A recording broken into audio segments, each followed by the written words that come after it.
c'est les enfants de Dieu, c'est l'armée de Dieu. Dans le psaume 103, dans le psaume 104.3, je vais regarder si c'est bien ça. Psaume 104.3, voilà. Psaume 104.3, psaume 104.2 à 3, il s'enveloppe de lumière comme d'un manteau, il déploie le ciel comme une toile, il fixe sur les eaux ses chambres à l'étage, il prend les nuages pour char, ou les nuées, tout dépend, hein. Il prend les nuages pour char, il s'avance sur les ailes du vent et il fait des vents ses messagers, le feu flamboyant est à son service. Alors ça, on retrouve ça dans le psaume 104, 3, 4, mais aussi dans Hébreux 1, verset 4, 14. On retrouve aussi le char de l'Éternel dans Ésaïe 66, verset 15, dans 2 Rois 2, 11, 12. Ésaïe 19, verset 1, il était monté sur une nuée rapide, et il y a certains passages qui nous disent il était monté sur les chérubins. Alléluia. Et il fait de ses serviteurs des vents, Jean 3, verset 3 à 8. Car tous ceux qui sont nés de l'Esprit, eh bien, sont des vents. Alléluia. C'est pour ça que le Seigneur dit, tout homme né de l'Esprit, tout homme est comme le vent. Tu ne sais où le vent va et d'où il vient. Ainsi en est de tout homme qui est né de l'Esprit, il est comme le vent. Donc il a fait de ses serviteurs des vents. Alléluia. Il a fait de ses serviteurs des esprits. Parce que le vent, c'est l'Esprit. Alléluia. Gloire au Seigneur. Alléluia. Jean 3, versets 3 à 8.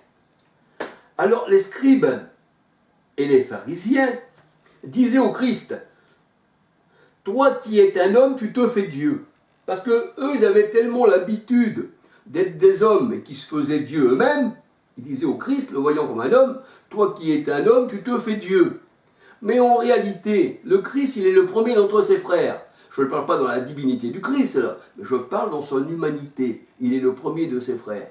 Ce qu'il est le Christ, nous le sommes. Alléluia. Le corps est bien, est commandé par la tête, et le corps et la tête ne font qu'un seul corps avec le Christ. Alléluia.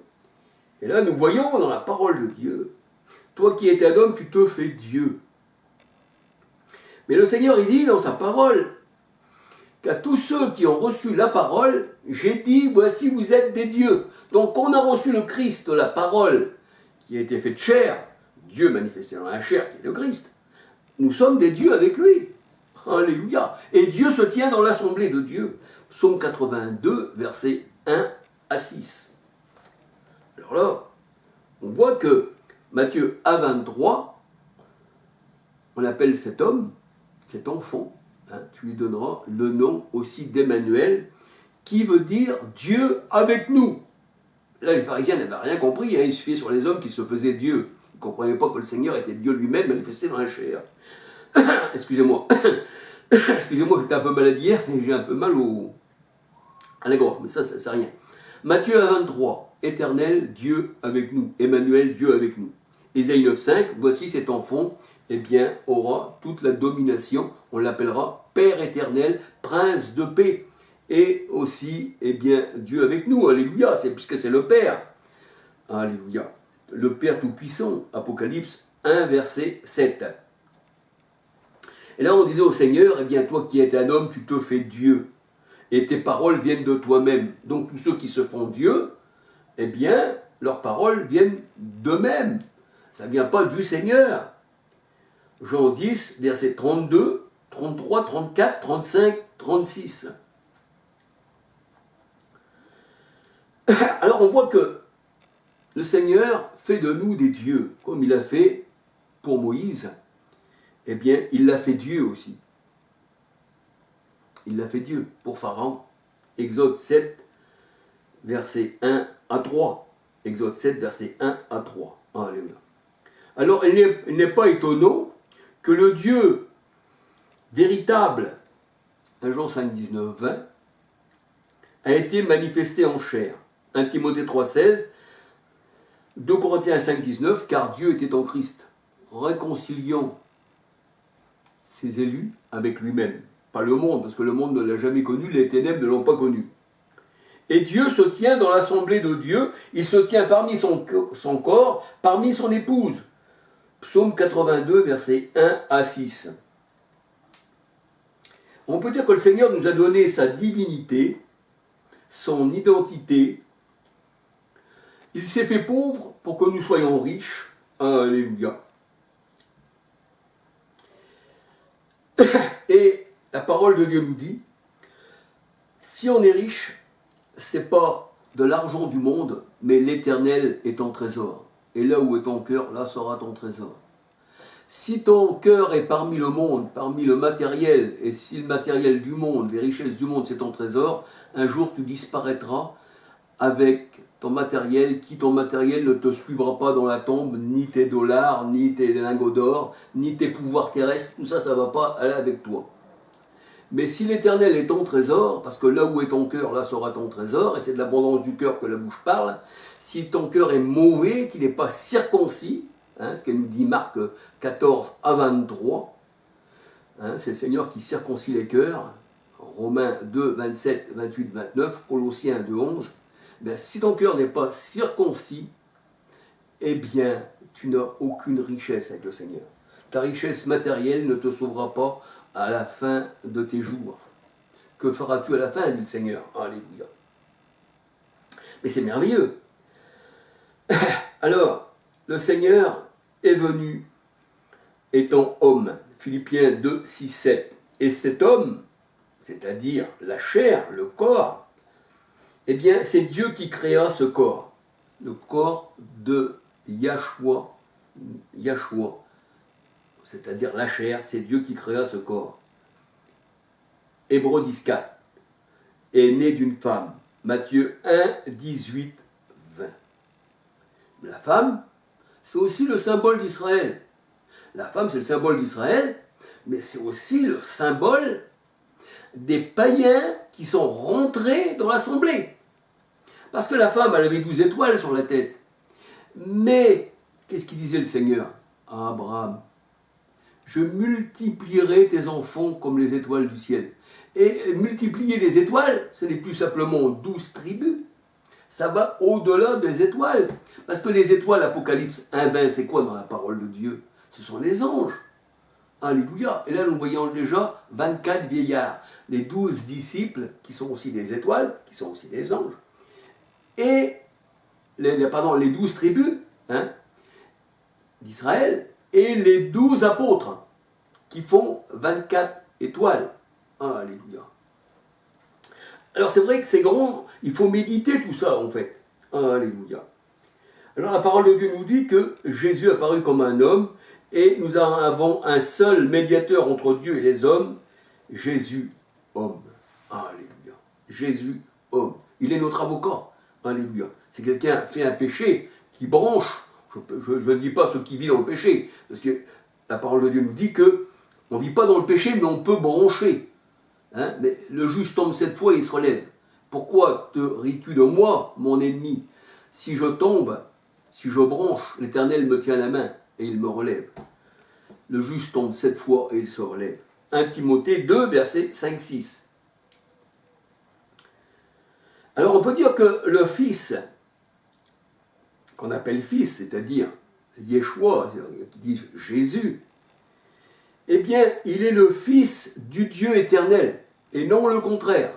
Et non le contraire. Jésus est le Fils du Dieu éternel. Mais il n'est pas le Fils éternel de Dieu. Parce que 2 Corinthiens 5,16 nous dit, si nous l'avons connu selon la chair, nous ne connaissons plus de cette manière.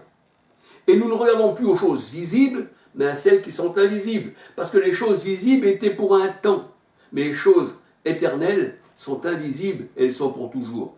2 Corinthiens 4, verset 18. Alléluia. Donc Jésus est le Fils du Dieu éternel. Et pour avoir dit cette parole, un certain Michel Servet, un docteur humanisme, aussi chrétien, eh bien, a été dénoncé par Calvin à l'Inquisition catholique qui le fait brûler à petit feu. C'est-à-dire que Michel Servet, pour avoir dit que Jésus, c'est-à-dire selon la chair, hein, l'homme selon la chair, eh bien, était le Fils du Dieu éternel, et non pas le contraire, eh bien, l'Inquisition l'a fait périr, dénoncé par Calvin, on va dire, un moine qui était sorti des catholiques, qui a gardé la doctrine trinitaire catholique, et qui, lui, n'a pas trouvé la mort, Calvin, en face de l'Inquisition, vu qu'il a été trouvé l'Inquisition pour le faire, eh bien, mourir. Voyez-vous, donc, il y avait encore de la connivence dans tout ça. Alors Hérode aussi, la parole de Dieu nous dit, qu'il se laissait appeler, quand il donnait ses discours, le peuple disait, non, ce n'est pas la voix d'un homme, Hérode, mais c'est la voix d'un Dieu. Et il se laissait dire que c'était la voix d'un Dieu, et la parole de Dieu nous dit, et Hérode mourut, et il expia, rongé par les vers. Acte 12, versets 21, 22, 23. Alléluia. Et ceux qui se prennent pour des dieux, eh bien Dieu les frappe et les fait chuter. Alléluia. Ésaïe 2, versets 11 à 17. Alors, on voit qu'ils chutent tous ces gens-là, hein, qui se prennent pour des dieux. Et c'est des ennemis de Dieu. Ce sont les rois. C'est ce que le Seigneur nous dit. Que le Seigneur a combattu contre les rois, contre la bête. Eh bien, on voit que le monde entier, sous la puissance du mal, est gouverné justement par ces gens mauvais qui assaillent le peuple. Et la parole de Dieu nous dit, Jacques 2,19, tu crois qu'il n'y a qu'un seul Dieu. Parce que c'est le Dieu véritable, celui-ci. Tous les autres, ce sont les faux dieux. Ils se sont fait Dieu eux-mêmes. Ils se sont institués Dieu. Voilà, il dit, je suis Dieu. Comme tous les rois, le prince de Tyr, tout ce que vous voyez, même Pharaon, tout ça, tous ces gens-là se prennent pour des dieux, le dieu soleil et tout ce que vous voulez. Jacques 2,19 nous dit qu'il n'y a qu'un seul Dieu. Deutéronome 4, 19, écoute, ô Israël, Shema, ô Israël, voici notre Dieu est l'unique Seigneur. Or, le Seigneur, c'est l'Esprit. 1 Corinthiens 12, 13. Parce que Dieu est Esprit. Alléluia. Jean 4, 24. Donc, l'Esprit n'a ni chair ni os. L'Esprit, c'est revêtu d'un corps qui était devenu le temple du Christ. C'est pour ça que le Seigneur dit, détruisez ce temple et en 3 jours, je le relève. Alléluia. Et nous aussi, nous sommes le temple du Christ. Alléluia. Hein, dans Jean 2, 19, 20, 21. Alléluia. Eh bien, mes frères et sœurs, que parmi vous, et je sais que ceux qui appartiennent au Seigneur, le Seigneur leur a ouvert les yeux, les oreilles, ils ne sont pas muets non plus, ce ne sont pas des statues, ce sont des êtres vivantes, parce que dans la statue, aucun esprit ne l'anime. Alléluia. Alors nous avons l'Esprit de Dieu qui nous anime, et nous comprenons les choses de Dieu, les choses spirituelles pour hommes et femmes spirituels. Alors, nous ne voulons pas monter au-dessus de l'Assemblée de Dieu, parce qu'au-dessus de l'Assemblée de Dieu, il y a la tête. Colossiens 1,18, il y a le Christ, et c'est lui qui dirige le corps, mais nous faisons eh bien, partie du corps, et nous sommes au Seigneur, et nous sommes, eh bien, comme le Seigneur nous dit dans sa parole, on doit être doux et humble de cœur. Quand je suis faible, quand je remets tout dans les mains de Dieu, que je ne viens pas avec ma propre force, quand je ne dis pas je suis fort de moi-même, dans ma chair, c'est là que je suis fort. C'est pour ça que Paul disait, quand je parais être faible, quand je prends ma force, on va dire, terrestre, là, dans mon corps, que je la mets de côté, et je dis Seigneur, c'est toi qui aimes ma force. Alors la force de Dieu reprend le relais, et là, je peux franchir des murailles. Un peu comme Samson. Il pensait, lui, Samson, que quand l'Esprit de l'Éternel s'était retiré de lui, j'aurais encore cette force. Mais quand l'Esprit de l'Éternel saisit Samson, la parole de Dieu me dit, il abattit tous les ennemis. Rien ne pouvait lui résister. Parce que c'était l'Esprit de Dieu, c'était la force. Ça sera non par la lance, ni par les chevaux, dit l'Éternel, mais par mon esprit. Alléluia. Soyez bénis du Seigneur. Que le Seigneur vous bénisse, petits et grands. Alléluia. Quand je parle petits et grands, je parle des petits-enfants. Hein. dans la maison, et puis des parents. Alléluia. Gloire au Seigneur. Soyez bénis du Seigneur. Alléluia. Soyez humbles de cœur. Alléluia.